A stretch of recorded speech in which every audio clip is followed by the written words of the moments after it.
So, Miss Wimberly, when did you move into the neighborhood? Yeah, I came here after moving from a previous house about September 1st, 1971. We moved on Colonial Avenue, and we've been living there a little over 45 years. So we've been in this community about 45 years. Did you ever think that you would live here long term? I wanted to, because I always wanted to own a house, and when my brother no longer had the home and the city was auctioning off 26 houses in this community, the federal government, a lot of these houses were owned by the bank, and the bank does not want to be in realty with the houses in this community. So we had 26 houses to sell, and I bought the one I have.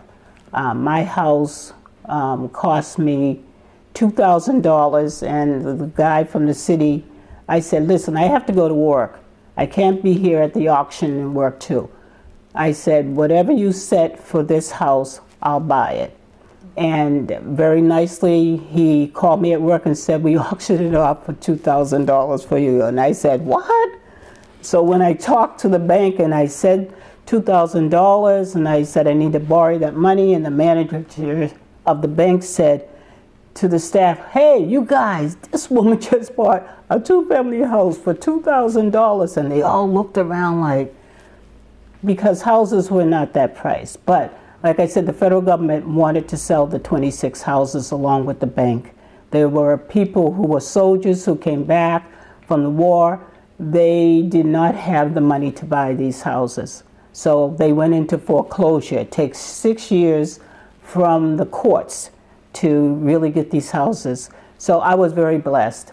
And then when the house next door, well, we went to land because they knocked on the house because they burnt it so badly. I asked them again, can I buy that land? And they said yes, and I bought it for $7,000. So I had land and property for $2,700. It is now worth $700,000 according to realty. That's crazy. That's crazy. So building up over the years and making it better, making the community better. I think the people on our street, my street, have said, you got one of the best houses in the community. And it encourages them to do well, to keep the house clean, to keep their property up to date, and to make the community safe. So to go like the community thing, like what things do you want to see change, and how can you use the youth like us to solve some of these problems? What I'd like to see last year, what I find from Dorchester High School is that a lot of kids like to fight. I broke up a fight last year, and to stop my car in the middle of the street and pull two very strong young men who really wanted to fight because one said something about someone's mother, and I tried to talk to him. If your mother was here, she'd say, leave that alone. But breaking them up was hard because they really wanted to fight. What I didn't like about the girls, they edged it on. They followed. Instead of going right home and say, I'm not part of this, they all wanted to be part of it. It was 25 of them. And one boy pulled the other boy's shirt off. And after separating them, they insulted me and said, Grandma, go on home. So I was insulted, but that didn't bother me. The thing I'm saying, there will be no fighting on my street in my community. And if I have to go up to your school with the principal, I'm going to do it. Now disperse yourself and get going. So that is still a problem. After school, kids like to hang out instead of going where they're supposed to go. They're all in the street, they're blocking traffic, the fighting is going on, someone's going to hurt somebody I didn't even know whether I was going to be hurt, whether one of them had a knife or something and would have stabbed me, or one of them would have punched me in the face. That's how angry they were. And I told the girls, I said, look at you.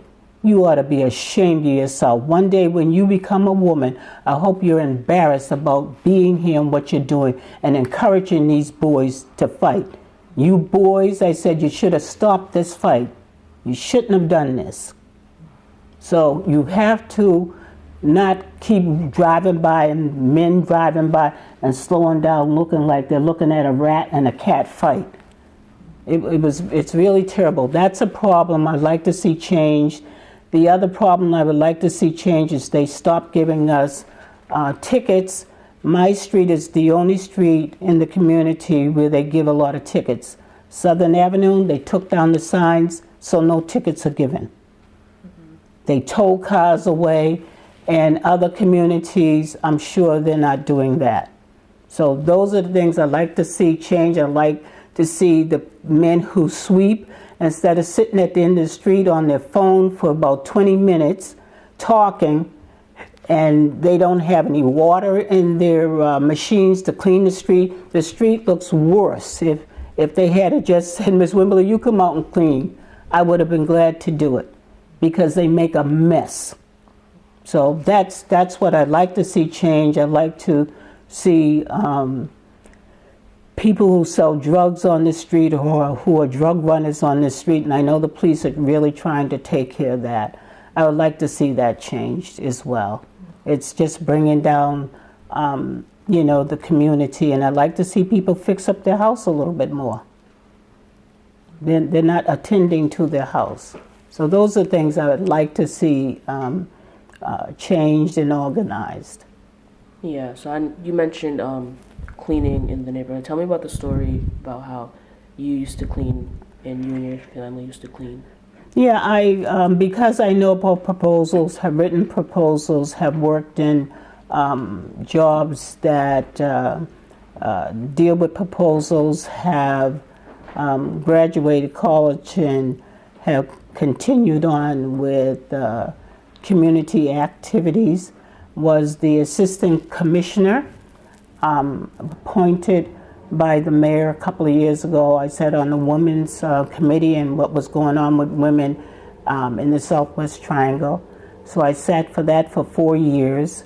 There were other kind of community things and working in hospitals where I wanted to see change in our community, and working on having a health center in this area.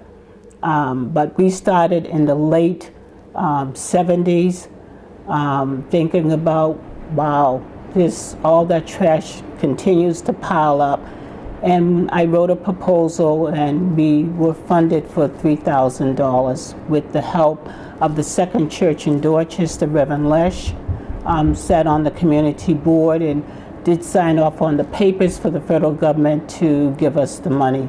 And we did. We had to hire men because the garbage and the amount of garbage that was there was overwhelming.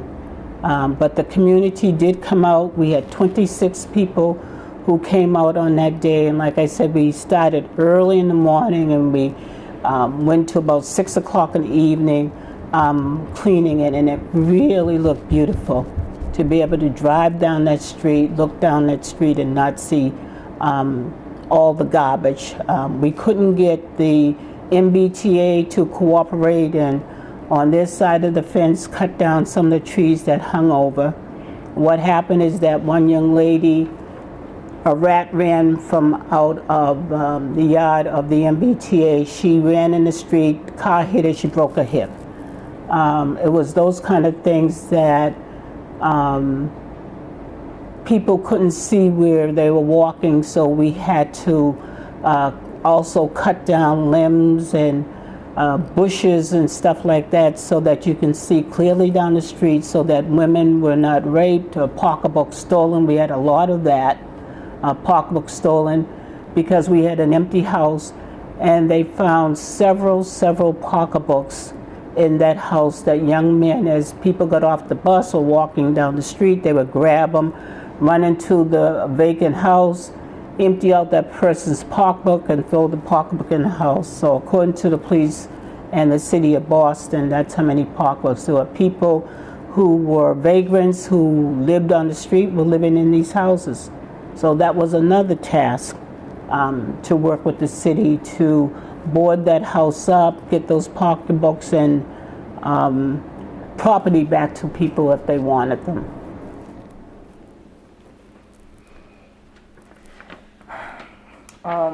So were there any